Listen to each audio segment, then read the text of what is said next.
Today, we are diving into a pretty wild idea. What if work as we know it is, well, on its way out? We're going to break down how AI is completely rewriting the economic rulebook and explore what a post-labor world could actually look like, based on some really smart thinking about the changes happening all around us. I mean, let's be real for a second. You can feel it in the air, right? That old advice, go to school, get a safe job, climb the ladder for 40 years, it just doesn't feel so secure anymore. This question up here, it's not some far-off sci-fi concept. For a lot of us, it feels like the reality we're trying to figure out right now. Okay, so let's get right into our first big idea. The rules are fundamentally changing.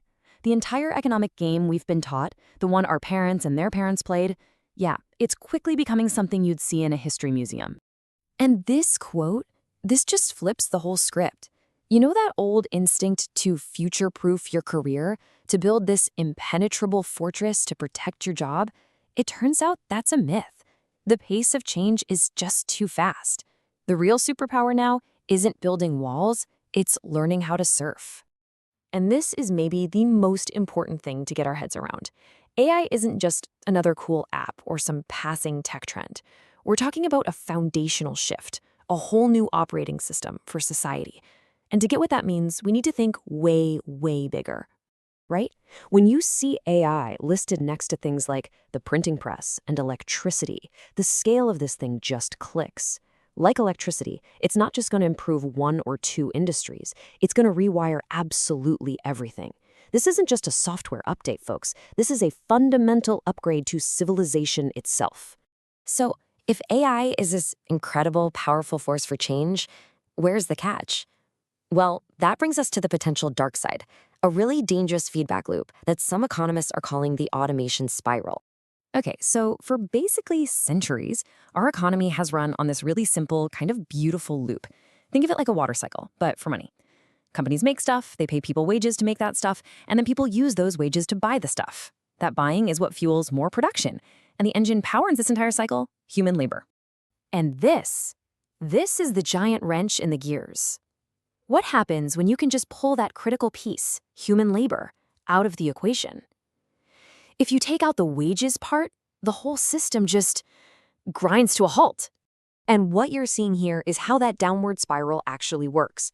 It starts with one company automating to save money, but when every company does it, wages drop for everyone. Suddenly, nobody has money to buy things, so demand collapses. And what's the only move a company has left to survive? They have to cut costs even more, which means more automation. You see where this is going, right? It just feeds on itself. Okay, this next thought it's a bit of a mind bender, but it's so important. From a purely mechanical view, capitalism only really needs two things: stuff to sell and people to buy it. The system itself doesn't actually care if the money for buying stuff comes from a job. And once you truly understand that, you have to look at the future in a completely different light. So if the old system is breaking down, what's next? The thing is, this isn't some movie we're just watching. We are at a genuine fork in the road, and the choices we're making right now will literally define the kind of future we're all going to live in. And the choice, as you can see, couldn't be more extreme. On one side, if all the insane wealth from automation just gets hoarded at the top, we could end up in a world straight out of a sci-fi movie. A tiny owner class living in luxury, and everyone else just irrelevant. But on the other path, if we figure out new ways to get spending power to people, the market evolves. The end of jobs actually becomes a feature, not a bug. So, okay, how do we make sure we end up on that good path? This brings us to the most hopeful part of this whole conversation, a potential roadmap for a new kind of wealth cycle, one designed for the age of AI. This chart, wow, this chart says it all, doesn't it? A massive 82% of all the money that fuels our entire economy comes from wages. It's like we've built this giant economic skyscraper, but it's all resting on a single pillar. And that single pillar is starting to get some serious cracks in it. So the strategy, when you look at it this way, is actually pretty simple. If that main wage pipe is starting to run dry, we have to deliberately start building out the other two pipes, money from capital and money from transfers. We just need new ways to get money into the hands of people so they can keep buying things. And here's what that new system, that new economic engine could actually look like. It's a really elegant circle. Step 1, you tax the massive profits from all this automation. Step 2, That money goes into a huge investment fund for the whole country, kind of like a national savings account. Step 3, that fund pays out a regular dividend check to every single citizen. And step 4, those dividends create the mass demand needed to buy all the stuff the robots are making. It's a new, stable, self-powering system. Okay, that's the big picture stuff. But what does all this mean for you, like today? Let's bring it all the way down from the macro economy to the individual and talk about your new North Star for getting through all this. So, that old career playbook? Yeah, you can probably just toss it. These 3 pillars are your new guide. First, adaptability. You have to be a lifelong learner now. Second, specialization. Get insanely good at something that's really hard for an AI to copy.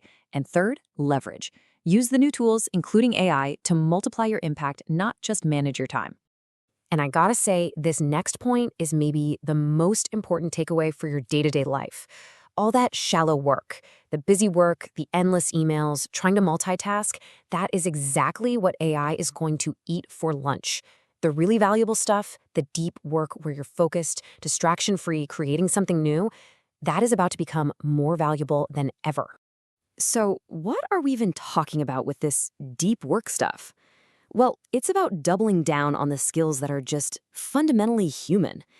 Thinking critically through a complex problem, creatively coming up with a solution nobody's seen before, or just genuinely connecting with another person. You can't just download empathy into a large language model. And this, right here, is the perfect way to think about your own career. Look, anyone trying to sell you a detailed map to success right now, they're lying. No one has one, because the landscape is changing under our feet every single day. The best you can have is a compass, a set of principles like adaptability and deep work that'll help you find your way, no matter how much the path twists and turns. So let's wrap up with this idea.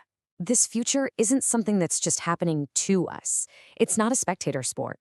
The challenges are huge, no doubt, but the opportunities are just as big for those who are willing to adapt, lean into what makes them human, and start building. This new world is being coded into existence right now. The only real question left is, what part are you going to create?